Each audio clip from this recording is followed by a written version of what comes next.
मुसलमानों के अलावा किया? हाँ, मुसलमान हुक्मरानों के अलावा किया? मुसलमान ना सऊदी अरब ने किया, ना यूएई ने किया, ना किसी ने किया शहादत के ऊपर। मैं जो कहना चाह रहा कतर में तो वहाँ पर वो कतर तो चले उनसे बहुत करीब था ना, कतर तो उनका मेहमान, उनका मेज़बान था ना, और इसीलिए तो कतर पे उन्होंने हमला नहीं किया कि कतर और तुर्की के इसराइल से बहुत अच्छे ताल्लुकात थे, वो ख़राब ना, इसलिए बाहर निकलने का इंतज़ार था। उनका पहला कदम ही तेहरान में गया और वह निशाना बना दिया गया। अब जो बाकी बचे वो उनकी तरफ जा रहे हैं। उसमें आयतुल्लाह अली ख़ामेनी का नाम तो सर फहरिस्त है। तो किसी भी वक्त आप कोई भी खबर सुन सकते हो, और बिल्कुल ना घबराना, क्योंकि ये मिशन नहीं रुकेगा, अल्लाह के घर की आज़ादी नहीं रुकेगी, शिकस्त वो लेकिन आपने कैसा देखा? आपको लगा कि इस्माइल हानिया की मौत और शहादत ने सारे लोगों को यकजा किया? सारे लोगों को यकजा किया ना किया, लेकिन खारजी और तकफीरियों को ज़रूर मंजर आम पे लेके आ गया। ये वही लोग हैं जो तनकीद कर रहे हैं, जिनका आप जिक्र करें, ये वही लोग हैं ना जो अभी 6 महीने पहले कन्वेंशन के अंदर जिन्होंने जिहाद के फतवे दिए और एक भी ना गया। फ़लस्तीन के अंदर इन्होंने पाकिस्तानियों की नाक कटवा दी उस जिहाद में शिरकत ना करके। अब फ़लस्तीन के मुबल्लिग ये ऐलान कर रहे हैं कि इन पाकिस्तानी मुल्लाओं को जाके बताओ इसराइल ने अपना नाम ईरान रख लिया, शायद ये हमला करने आ जाए। ये ना गए और ये सिर्फ बातें करने के लिए बैठे। इनसे बोलो अब चले जाओ, अब तो तुम पे फर्ज हो गया ना बदला, अब चले जाओ। इस्माइल हानिया की आखिरी ख्वाहिश क्या थी पाकिस्तान से? एक धमकी दे दो तो जाओ अपनी पार्लियामेंट का कल इजलास बुलाओ, पीपल्स पार्टी वालों, नून लीग वालों, आओ सारे बैठ के एक करारदाद नहीं पास करो, धमकी दो ना ऑफिशियल, फिर इसकी इस ख्वाहिश को पूरा कर दो। और ये ना कर सकते, अपने मुंह को टेप लगा के बंद करो और खामोशी से बैठ के तमाशा देखो, जो तमाशबीनी का हक है तुम्हारा, उस असूल के तहत देखो।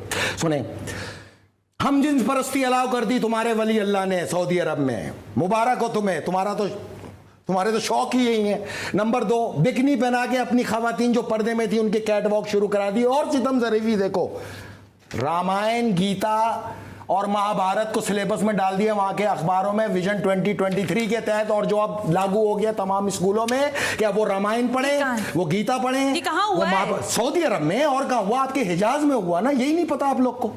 अगर ये भी नहीं पता तो फिर क्या पता आप लोग को? क्यों छुपाते हो आप लोग ये चीजें? तो फिर मान जाओ मुसलमानों, तुमने अपने बुजुर्गों के दीन की तरफ रवाना होना शुरू कर दिया, बुत परस्ती की तरफ, जहां से तुम्हारे बाप दादे आए थे।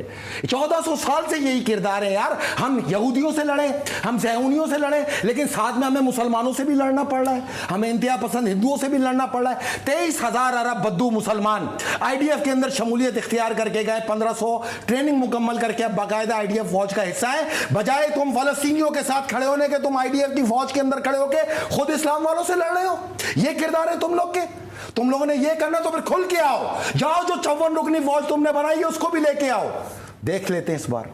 और अगर तुम लोग बाज ना आए तो ये याद रखना, ये जंग तुम्हारे महलात के अंदर तक आएगी, फिर शिकायत ना करना, और ये होके रहेगा। ये जो आपने अभी गुफ्तगू की है ये फुल ऑफ एविडेंस है? आपने कहा कि वो नहीं, बिसाइड फॉर ऑल दिस ना, ये तो आपने मतलब कुरान की हदीस निकाल दो और रामायण, गीता और महाभारत डाल दो। नहीं, मैं ये पूछ बच्चों के सिलेबस आप IDF के अंदर कह रहे हैं कि उन्होंने शमूलियत इख्तियार की, बड़ा इल्जाम है ना यार? इल्जाम नहीं है, 23,000 की तादाद दे रहा हूँ, जिसमें से 1500 ट्रेनिंग मुकम्मल करके बाकायदा IDF का हिस्सा बन गए। ये मिस्र से गए, उर्दून से गए, UAE से गए, सऊदी अरब से गए। सऊदी अरब ने नेशनलिटी देने का ऐलान किया, किस मुसलमान को दी है?